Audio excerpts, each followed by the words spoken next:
Hi, it's KCCK's Culture Crawl. I'm Dennis Green, and my guest today is George Daughtery, who's going to be a guest conductor with Orchestra Iowa for Bugs Bunny at the Symphony, coming up on March 7th. George, welcome. I'm thrilled to be here. Looking forward to being back in Iowa. Love Iowa. Oh, yeah, we're looking forward to it as well. This is a concert that you have been doing for some time, but before we, get into there, you have an amazing list of credits. You've conducted the San Francisco Symphony, which is your home symphony, many, many times. You've done the LA Philharmonic, the London Royal Philharmonic. You've conducted the Symphony Opera House. Sydney Opera House. Sydney Opera House. You're a Right. well-known ballet conductor. Right. And also a TV creator as well, with a couple of productions to your credit. And those who are watching the video can see your shelf full of Emmy Awards in the back. That's Very not lucky. that's not something I see on the Culture Crawl. Some of those belong to my producing partner and creative partner, David Wong. Yeah. But some of them are mine too. So your classical music and symphonic creds run deep. But for well over 30 years, the Bugs Bunny at the Symphony has been a big project for you. How did that get started? Well, at a certain point in my career, it was early in my career, I realized how important these cartoons had been to me. I am not alone. Most of the English-speaking world and a lot of the non-English-speaking world were introduced to the magic and wondrous world of classical music through these incredible Looney Tunes cartoons that we sat on the living room floor as 5 and 6 and 7-year-olds and watched on Saturday morning. And through these cartoons, we all got to be introduced to, Wagner, Rossini, Johann Strauss, Franz Liszt, Smetana, von Suppé, Mendelssohn, Ponchielli. I mean, these are just some of the composers that are represented in our concert. And I also really wanted to pay homage to the original composers who put all those fantastic themes together from the great composers and made these indelible, iconic scores that we all grew up listening to. What's Opera Doc, The Rabbit of Seville, Baton Bunny, Long-Haired Hare, many, many more. And so that's what happened. And I was going to do this for a couple of years and return to my ultra-serious European conducting career. And 36 years later, I'm still doing Bugs Bunny at the Symphony, among other things. So I have a full plate, and it's great. You make a really good point about the arrangers, your Carl Stallings, who... Carl Stalling and Milt Franklin. Who made these pieces work, not just as great classical pieces, but also awesome soundtracks and music that went along with the cartoons.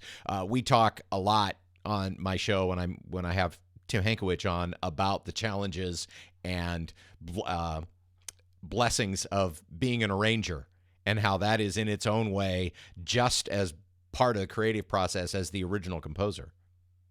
Well, especially in this case, and of these, they really were the ones that created these phenomenal, spectacular scores that we all know so well. There was a real genius and brilliance in their work that allowed them to take these classical themes and make them into these unforgettable cartoon scores. And the other thing about this concert, I think that especially is great for our contemporary, let's be honest, audiences that maybe have a shorter attention span, is that, rather than one symphony that goes for a whole hour or a big concerto or something like that, you'll have lots of pieces from lots of different composers. So if you're not fond of what you're listening to right now, wait 5 minutes and it'll be different. Or 3 minutes or 2 minutes. Yeah, I mean, we show 16 fantastic full-length Looney Tunes on the big screen. So the audience is seeing these cartoons, these fantastic Looney Tunes on this gigantic screen, hearing the sound effects and the dialogue and everything that comes from that. Then the music is played live by the orchestra with some help from me on the stage. And it really shows off this music in a way that no one has ever really experienced if they haven't seen this concert, because this music is bigger than life in this concert. And that's the way we started this whole thing out. It started out being called Bugs Bunny on Broadway, but that was only sort of for convenience, because it was always a symphonic concert. And when we started it out all the way back in 1990, it was going to be called Bugs Bunny in Concert. But then we got the chance to play it on Broadway at the Gershwin Theater, where we sold out the entire run for weeks. And when you're on Broadway, you really want to trumpet it from the rooftops. So the show name became Bugs Bunny on Broadway at that point, and that's how it was known for the first few years. But that was sort of a misnomer, because everyone kept thinking Bugs would be coming out and singing something from Phantom of the Opera or Les Mis, and so we switched back to something close to our original. So now it was Bugs Bunny at the Symphony, and that's what it's been for the last couple of decades. Well, you and I are of kind of a similar vintage, it appears. And so I am with you. My first exposure to classical music, without question, was watching these cartoons. Do you remember the first one that you ever saw? Well, yeah, I definitely remember seeing The Rabbit of Seville, which is their version of The Barber of Seville, with that fantastic Rossini music, and Bugs cranking the barber chair up through the ceiling of with Elmer Fudd on it, and then they race in the barber chairs. And as a 5-year-old, I went to my local barbershop the next time, Perky's Barbershop, and tried to crank the chair up through the ceiling, and the whole thing fell over, and I ended up on the floor with a broken collarbone. So yeah, I remember the first cartoon very well. But also, What's Opera Doc? What's Opera Doc is really a miraculous cartoon, because it takes the main themes of all 4 operas from the Ring cycle. So that's Das Rheingold, Siegfried, Die Walküre, and Götterdämmerung. But they decided, wait, that's not enough. Let's do 8. So then they brought in The Flying Dutchman, Tannhäuser, Lohengrin, and Rienzi. And so they took the themes from 8 Wagner operas, and we do it in 6 minutes and 21 seconds. But the themes are in all their Wagnerian glory. And, if you'd walk out on the street, even if you'd walk out in this middle of Lincoln Center in New York, where we've performed this concert so much, and if you went bum bum ba ba bum bum bum ba ba bum bum, and you stood right in front of the Metropolitan Opera and did that, and say, what does that remind you of?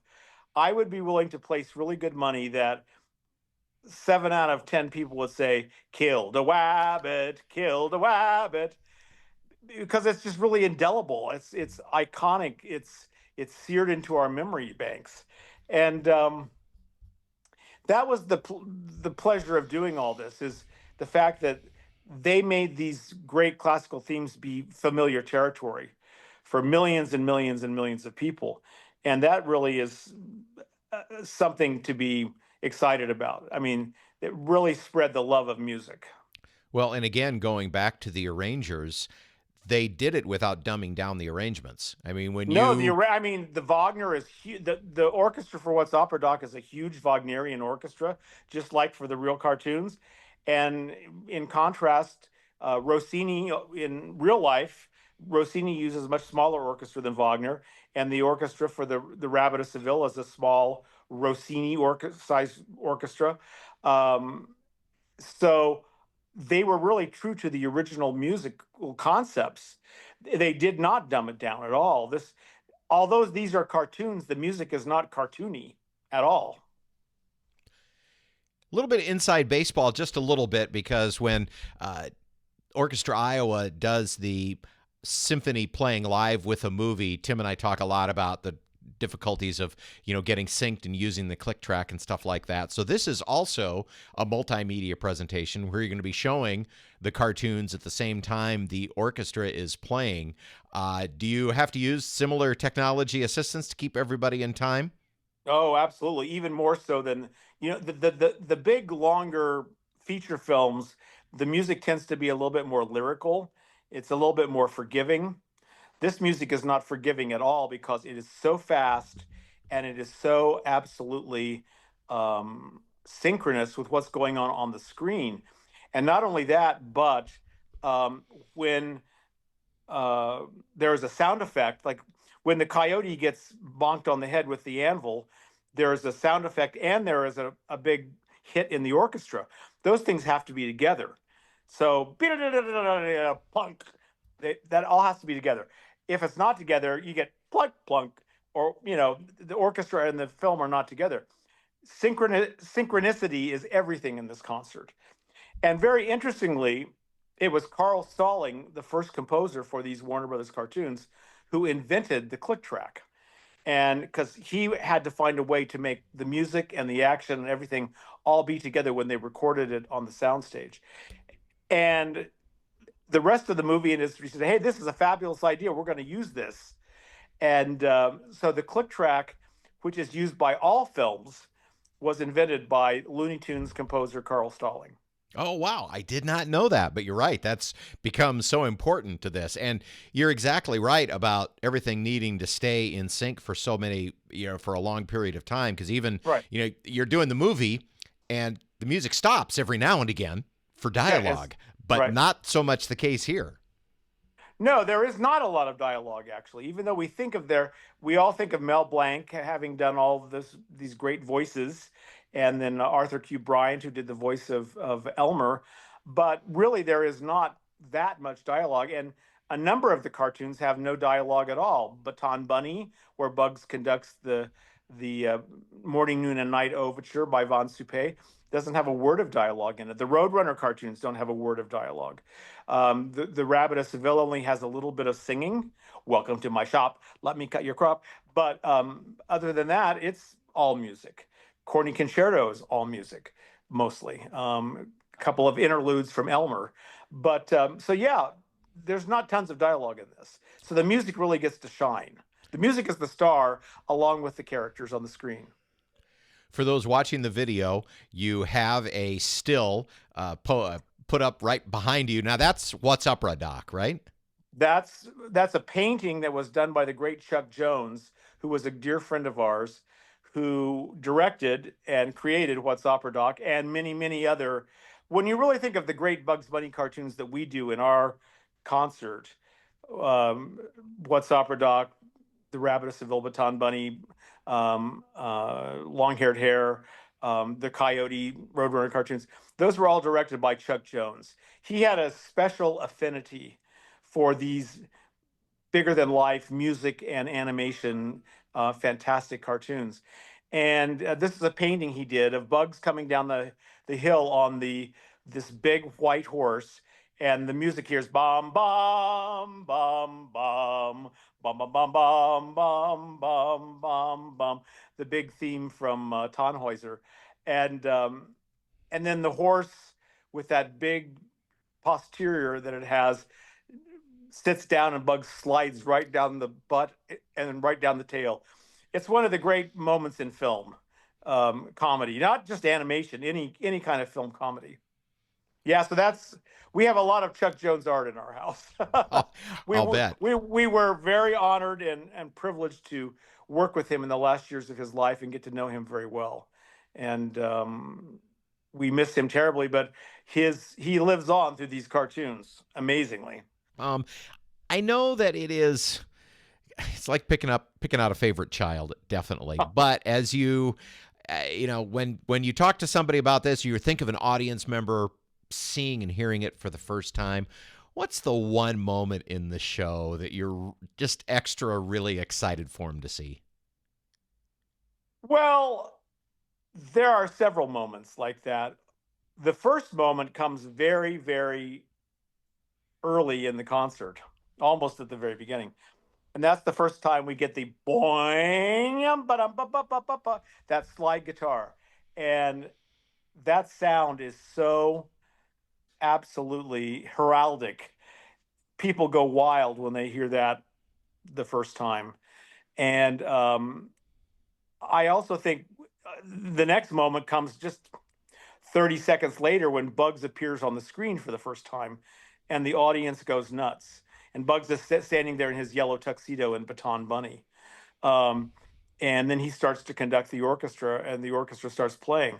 And that's the moment where everybody realizes what this is going to be. So many people we have coming to the concert have seen it before, so they already know, but a lot of people don't. And we haven't done it in Cedar Rapids before, so there'll be a lot of people who haven't seen our concert before. And that's when they really say, okay, now I know what this is going to be.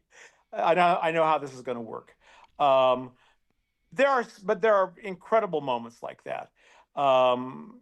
When Bugs first appears as Brunhilde in What's Opera Doc is a fantastic moment. When Bugs first appears as the Senorita in the Rabbit of Seville in his green Senorita dress and his bright red lipstick, another iconic moment.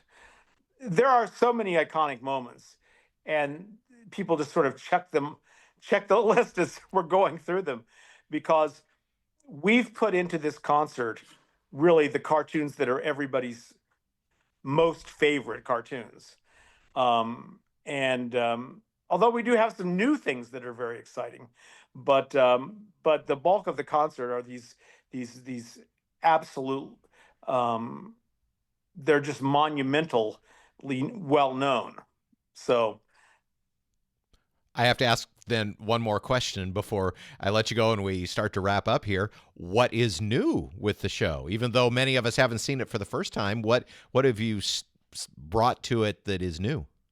Well, even though people haven't seen the concert before, they have seen the vintage cartoons that we do, because they're all very, very famous, the ones that I've named already several times. But we have some fantastic new things. Actually, Cedar Rapids and Orchestra Iowa are going to get a world premiere, because we're introducing something on the concert that we are playing for the very first time in the concert at Cedar Rapids. And it's called Skyscraper Scrap. Skyscraper Scrap. It's a great title. The titles are always as great as the cartoons are. And it is a takeoff of another Rossini brilliant overture. This one, La Gazza Ladra, the thieving magpie. And very, very well known, very, very iconic classical music piece. And it's a wonderful new cartoon with Tweety and Sylvester. And we love Tweety and Sylvester. We have a lot more cartoons than we can actually perform in one concert. So we're always rotating things around. And Tweety and Sylvester haven't been in our concert for a few years. But they're back now. And this is a brand new cartoon that was created for our concert by Warner Brothers. And this will be the first time it will have ever been performed. And it's really brilliant. It's fantastic. So that's new. We have three. Oh, I'm sorry. We have three new Roadrunner cartoons that were all done in 3D. We have another new cartoon called Dynamite Dance, which is fantastic. And then we have an animation which celebrates Bugs's 85th birthday. So those are all new things. George Daughtery conducts Orchestra Iowa in Bugs Bunny at the Symphony, coming up Saturday, March 7th, 7:30 at the Paramount Theatre. Now, one show only. Often you have a couple of chances to catch Orchestra Iowa in concert, but not this time. Just one show with George, and you can get tickets at the usual outlets, the Orchestra Iowa box office, or artsiowa.com. George, I'm so excited to see this show and have you bring it to Cedar Rapids. We're really looking forward to it. As we said at the top of the interview, you have worked with great orchestras all over the world, but I think and I hope that after you do this concert, you'll agree that Orchestra Iowa is right up there with some of the best. Well, I've known Eric Marshall, the executive director, for many years. He was formerly at the Austin Symphony. We're very excited to be working with him again. And as I understand, the tickets are flying out of the box office. There aren't that many left. So get your tickets now, because they are predicting a sellout, and we want everyone to see it who wants to see it. So very excited to be coming to Orchestra Iowa. Again, artsiowa.com to grab some of those tickets before they fly all the way out the door. George, travel safely, and we'll look forward to seeing you on Saturday with Orchestra Iowa. Thanks for being with me today. Can't wait, and hope to see you there. You can hear The Culture Crawl live on the radio most weekdays at 10:30, on demand at kcck.org/culture, or subscribe using your favorite podcast player. Watch our videos on the KCCK Facebook and YouTube channels. Our producer is Lydia Kilgore. The Culture Crawl theme is composed by Vivian Shanley. I'm Dennis Green, and I'll talk to you later.